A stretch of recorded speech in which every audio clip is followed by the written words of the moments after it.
first target? First ka ng handsome gentleman. Buyag. Si, you know Carlo Raimundo Ariola. Hey, thank you, Cecil. For the past couple of week or so, I've been taking Max GSL.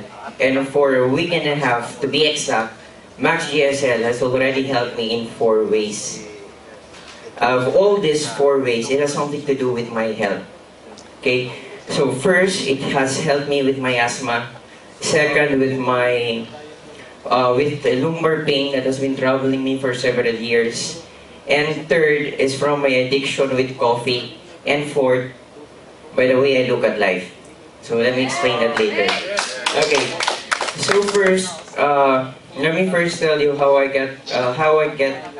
was introduced rather to Max. As I was browsing through the Facebook, I saw the post of Ubod of Alray in Facebook, and I said, "Wow, nindot nila, basig madato ko." So that was the first thought. So the next thing that I did is just as Cecil did. I also researched about the product in the internet, and as is, I was convinced of how it works. Man, this is too good to be true. I just have to try it. So, as soon as I arrived from Tacloban, by the way, waray-waray ako, so I forgot to give my greetings. Maupay nga aga kay iyong atanan. Okay? So, as soon as I arrived here in Cebu, ni-text din ko ng Ubod. Todo budbud, kita ta. So, at exactly 9 p.m. to good, no? 9 p.m. on Sunday, we met at sa Shell na may coffee shop there sa Vice Carrion niya. He explained to me, Cecil, in fact, explained to me how Max GXL works. And I said, makatabag dyan din ako da. So that's what I did. And then, yeah, as the story goes, ni-try ko sa one bottle. Okay. Before I slept, I took 2 capsules. And then yung kunyobod ni text ko niya na, Boy, ugma, kung makajogging ko, tarong, mo-work dyan yung GXL. Because previously po, I had already been taking prednisone, and I was like puffing Ventolin as if I was an addict. No, mutago bagalit ko, kaya I was ashamed that people would see me, no? Kasi kinilaging asthma, once you have asthma, you become so dependent of the medication. I've even experienced what they call status asthmaticus. I mean, literally, your breath is being sucked up of you, no? There was even a time nga murag kamat yun na ko, kita mo na ako karon lagom na niya, katupad yung nag-asthmaticus ko, perting lagom ma dyan, no? No. When I suffered from status asthmaticus, as you can see, my skin is already dark. It became more darker because of the status asthmaticus, and I was already seeing white light, and that's the reason why I was so afraid of asthma. That's why I developed this attitude that every time I go out of the house, the first thing that I see that is in my pocket is not my cell phone, not even the picture of my wife, but my puff.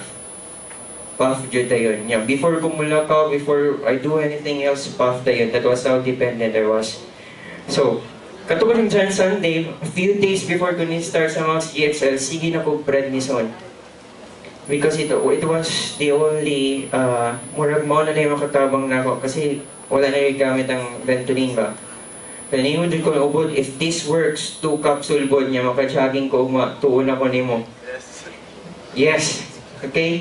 So what did I do the following day? I woke up at 4:30 in the morning. I told myself, you have to stand up. You have to don your tennis shoes, and you have to try jogging. And that's what I did. So I go, uy, tungod na ni sa prednisone niya. After several blocks, kuha na ko sa akong puff.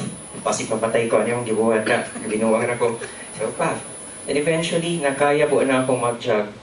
And then in denial pa ko. Maulagi na, di ba, there are certain stages na denial, na, unsay sunod na to? Denial, anger, acceptance, bargaining, o bargaining sa before acceptance. Anyway, Mga to, dinaya ba ko, yung kaabot, basig tungod ra ni sa prednisod.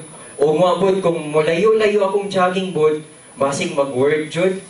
No? So at first, my itinerary or katong akong direction was from the Capitol building all the way to 20 Circle. Nga nga to, kumurag buwang, dagan-dagan sa circle. And then, first kay siyempre, bago pa man yun, I had 3 rounds. So, ihuli na ko sa Cebu Plaza, Cebu Pension Plaza.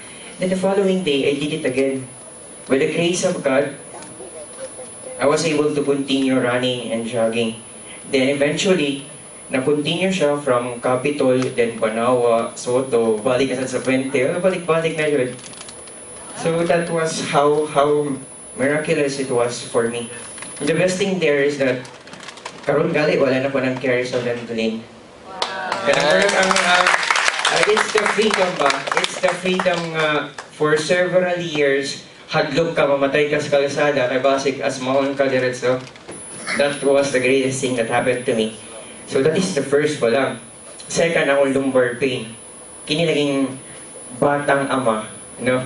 I already have a son. 2-year-old, about to become 2-year-old. A year and a half.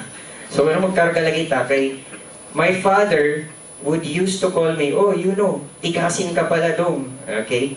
That is how my father labeled me as tigasin. Tigasain, tigalaba, tigahilod sa misis, tigapalipay sa misis. So, ano? So, nagsakit akong luyo. No? Imagine what are the things that I do for my wife. Nagsakit akong luyo. Okay? Kaya I carried the baby for my wife. No niya. Maglaba, mag-ana. So, masakit din ako likod. There was even a time when I was sweeping the floor, no? I was sweeping the floor po. I think I was sweeping or mopping. Napatumba dyan ko.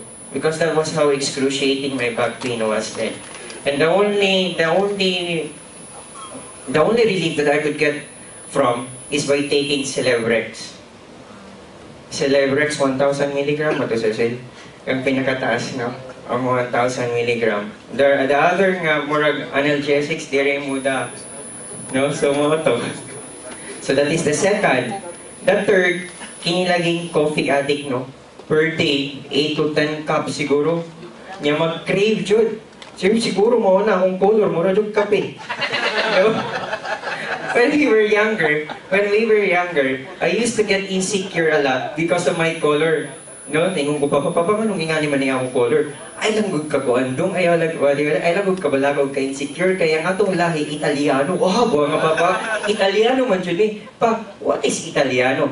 Itang Ilocano. So wala naman insecure ni kanato, no? Kay unique among bloodline, you know? Itang Ilocano. But as the story goes, I am now free from caffeine. Nindot jud talaga. No? Yes. Wala ko na makap. Wala jud ko na makap.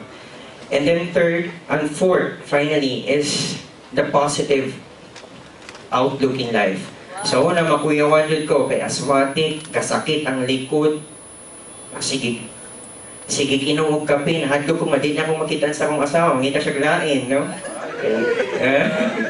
Okay. So I now have a positive outlook in life. No, nga ma-enjoy na ako akong wife. Ma-enjoy na ako akong baby nga nagkadako. And I would have a more positive marriage with my wife. And now that I have gained my health, I could now work on gaining my wealth. So that's basically it. For a week and a half pa lang. Okay?